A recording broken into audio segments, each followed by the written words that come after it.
watching tournaments of juniors, watching adult tournaments as well, I see all kinds of behaviors. I see people that are nice towards their opponents. I see people that are mean and rude towards their opponents. And grow, growing up from my dad was a professional player, and he always said, class comes first. Class comes first. Humility comes first. Class and humility, guys. You have to. This is something that we. This is a video that I know it's gonna. I'm hoping to send a message to a lot of people, but this is mostly for the young players. When you go out there and play, you don't wanna create. You don't. The worst thing that you can do is create an uncomfortable environment on the court when you play, playing, competing. I'm talking about uncomfortable when you start cheating and you start just misbehaving, and this is something that I have seen. Unfortunately, I have seen pros teaching kids and saying, well, you know what, I know he was cheating, and I know he misbehaved and he was being rude and everything, but in the end he won. And that's one thing that I don't like at all. And I don't like the fact that you have to become a mean person to win. The truth is that if you want to be a really good player, you cannot base your winnings. You cannot use cheating and misbehavior and being rude and lack of sportsmanship as a tool to win. That might work in the minor leagues. That might work when you're a junior. But as soon as you start getting more into the 16, 17, 18 years old, that's it's not gonna happen. It's just something. I saw it growing up, and not because I was that kind of player. I was never a kind of player. I was totally, completely grown to be the opposite. And thankfully, I was always the kind of player that I wanted to win.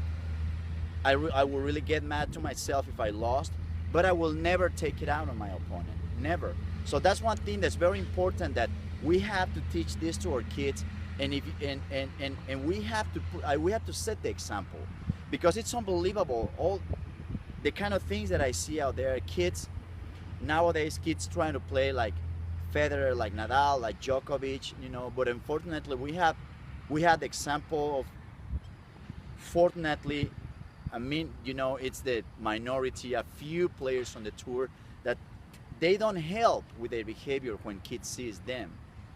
It is very important to talk to our kids and tell them, you know what? The first and foremost, you want to be an educated player. You have to have class, and you have to be humble.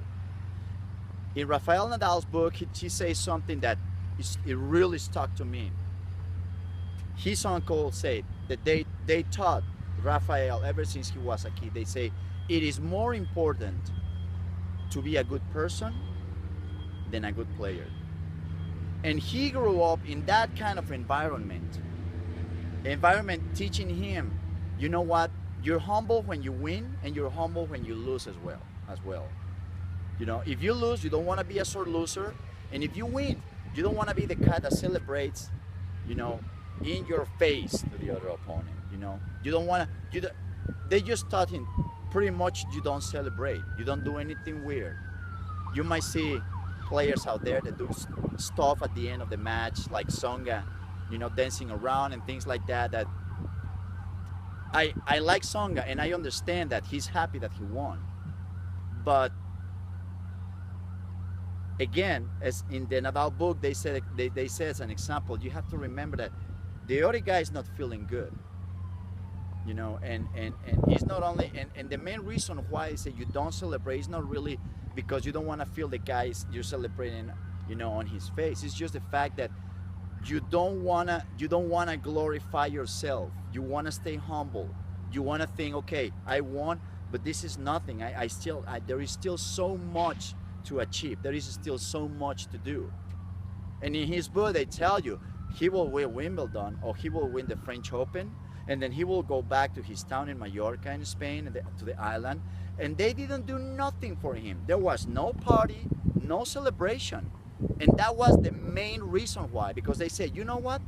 We don't want to glorify him. We want him to stay being humble, being the classic person that he is. And that's what makes him special. And that's what makes Federer special. I really like thinking about two great champions, two of the best tennis players in the history of the sport. Federer, probably the best ever. And the guy is, you never see him doing that kind of stuff, no celebrations at all.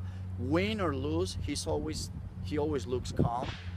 He never, I'm sure that he doesn't like it. He probably, once he gets home or gets to the locker room, he probably, might throw a tantrum, but he makes sure he doesn't sees him. So I never heard anything like that. But what I'm saying, guys, is very important that you gotta remember that being educated, having class, and staying humble, that is gonna pay you back much better than any points that you might cheat playing tournaments. And it's not only gonna pay you back on the court, it's gonna pay you back off the court as well. With the way people see you, with the way what they think about you, what they talk to you, the way they approach you, so many doors, guys, so many doors are gonna open to you just because you are that kind of person. And you don't need to cheat. You don't need to do anything. You don't need to be a mean person. You don't need to misbehave. You don't need to do any of that kind of stuff, guys, to win.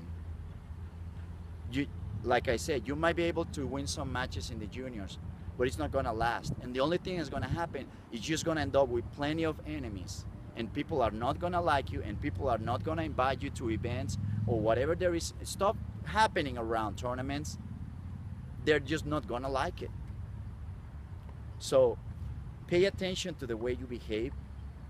Stay humble, have the class, have the education, but have the fire. You wanna have the fire inside.